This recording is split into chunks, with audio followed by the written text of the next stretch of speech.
Menyedihkan melihat performa Honda yang kini jadi penghuni dasar klasemen konstruktor di MotoGP.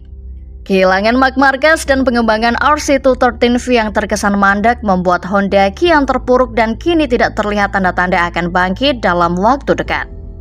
Keadaan ini tidak hanya membuat citra Honda semakin buruk, namun juga berdampak pada tidak ada pembalap yang tertarik membela Honda dan banyak sponsor-sponsor penting yang meninggalkan Honda. Red Bull jadi yang pertama dengan berpindah mensponsori tim gas-gas pada musim 2024 ini. Repsol diperkirakan akan menyusul meninggalkan Honda pada akhir musim 2024. Situasi Honda ini sangat kontras dengan image Honda yang sebelumnya ini selalu penuh dengan inovasi dan jadi pemimpin dalam hal pengembangan motor. Banyak inovasi yang dikeluarkan oleh pabrikan sayap tunggal dan mengubah MotoGP sepanjang sejarahnya. Sambil terus berharap Honda bisa segera bangkit, ini dia beberapa inovasi yang Honda buat di sepanjang perjalanan MotoGP mereka.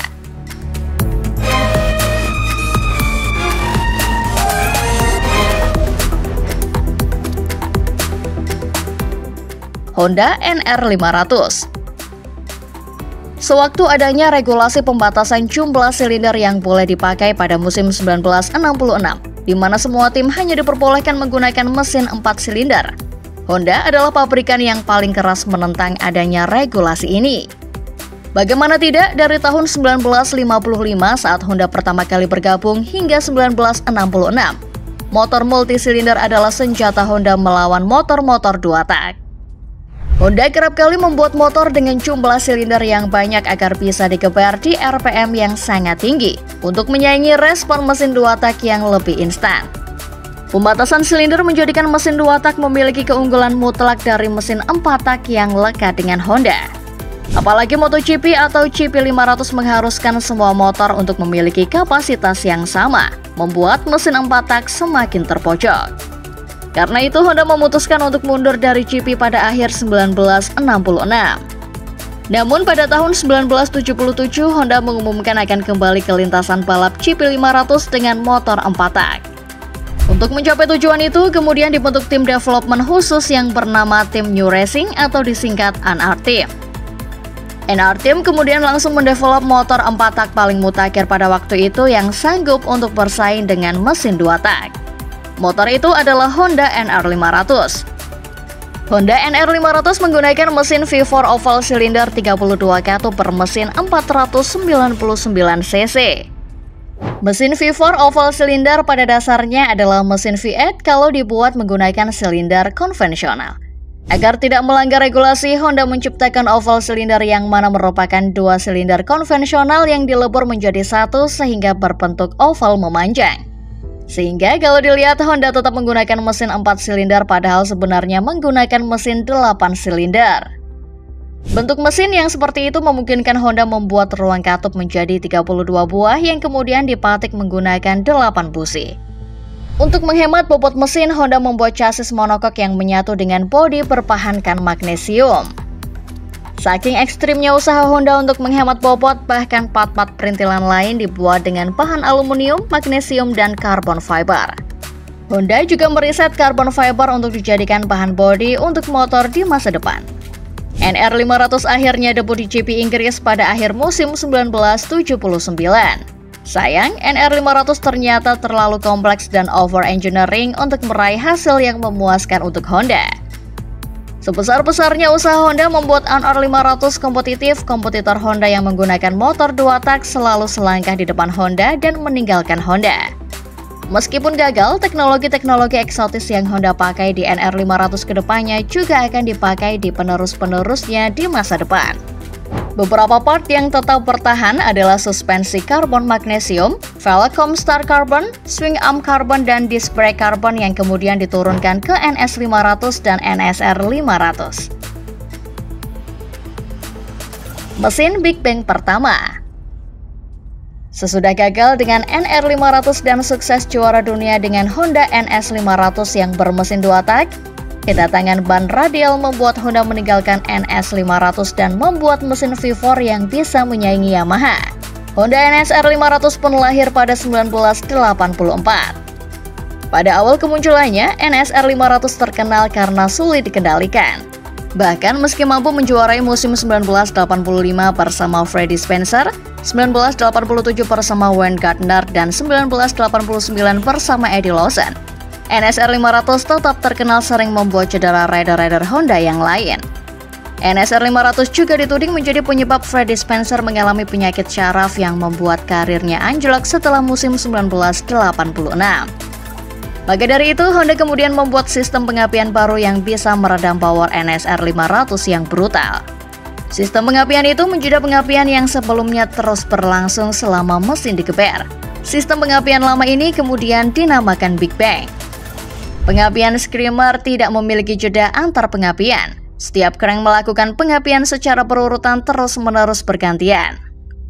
Sementara mesin Big Bang akan menjeda pengapian yang terjadi pada crank dan kemudian memulai pengapian kembali dengan 2 crank sekaligus untuk mengawali dan menyudahi satu rotasi pengapian. 2 crank yang mengalami pengapian sekaligus ini menciptakan efek ledakan pada mesin.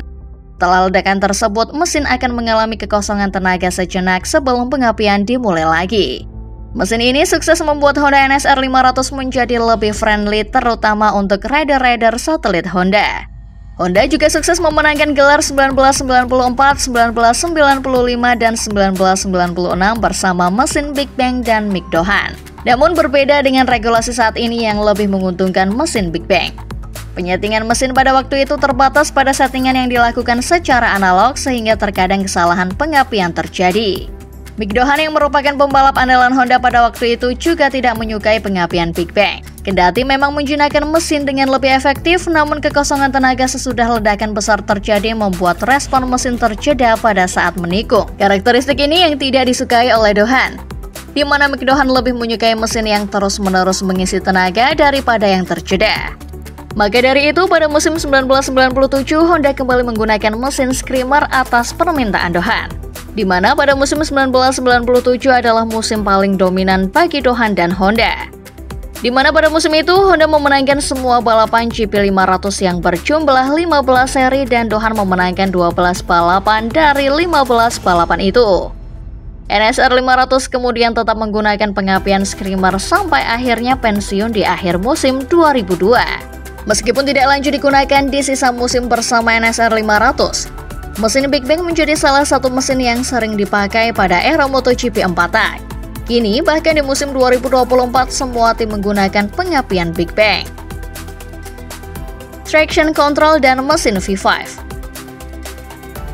Memasuki era 4 tak, tidak ada pabrikan lain yang lebih senang dengan pergantian regulasi ini daripada Honda. Karena merupakan regulasi baru, MotoGP tidak membatasi inovasi teknikal setiap pabrikan. Honda menjadi yang paling jor-joran melakukan pengembangan. Saking niatnya, Honda menjadi pabrikan pertama yang mencabut keikutsertaan mereka di WSBK karena ingin mengembangkan motor 4 tak MotoGP. Lahirlah RC211V, motor bermesin VR 990cc yang terkenal karena mempunyai bentuk bodi yang cantik dan mesin yang buas. RC211V menjadi motor pertama di MotoGP 4 tak yang betul-betul berbeda dari pendahulunya yang bermesin 2 tak. Tidak ada part atau konsep dari NSR 500 yang disematkan pada RC211V. Bersama Valentino Rossi, musim 2002 dilibas dengan mudah oleh Honda. Namun RC211V mempunyai satu permasalahan besar bagi traksi. Power yang sangat besar tidak didampingi oleh sistem maupun alat untuk menyeimbangkan performanya. Karena itu menjelang akhir balapan, traksi belakang RC211V selalu bermasalah. Itu pula kenapa pada musim 2002 Valentino Rossi lebih sering berada di posisi tengah pada awal sampai pertengahan balapan, tujuannya adalah menghemat ban. Pada 2003, Honda kemudian menambahkan traction control pada RC211V, menjadikan RC211V sebagai motor pertama di MotoGP yang menggunakan traction control. Cara kerja traction control generasi awal ini cukup sederhana.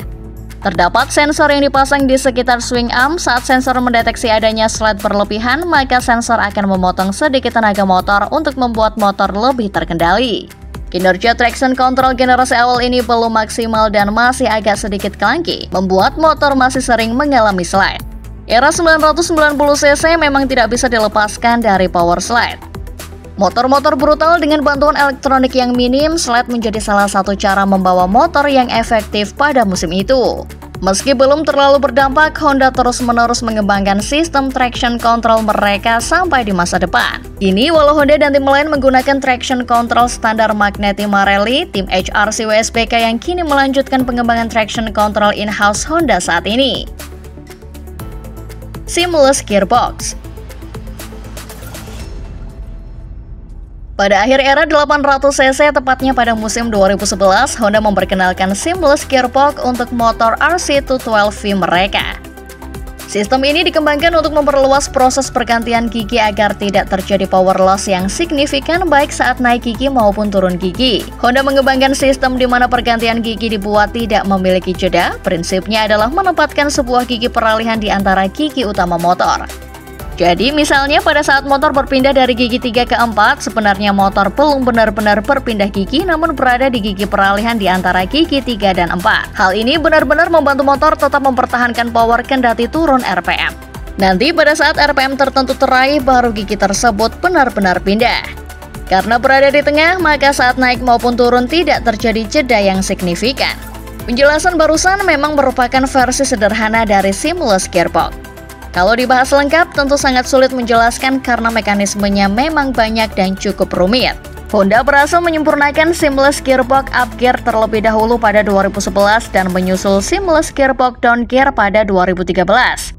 Yamaha baru menyusul, itu pun hanya gigi naik pada 2013. Seamless Gearbox membuat motor Honda selalu memiliki tenaga yang baik pada saat motor lain terjeda perpindahan gigi. Setelah Yamaha, Ducati juga memperkenalkan Seamless Gearbox mereka pada 2014. Suzuki pada 2016, Aprilia menyusul di musim yang sama, KTM langsung punya pada saat mereka debut pada 2017.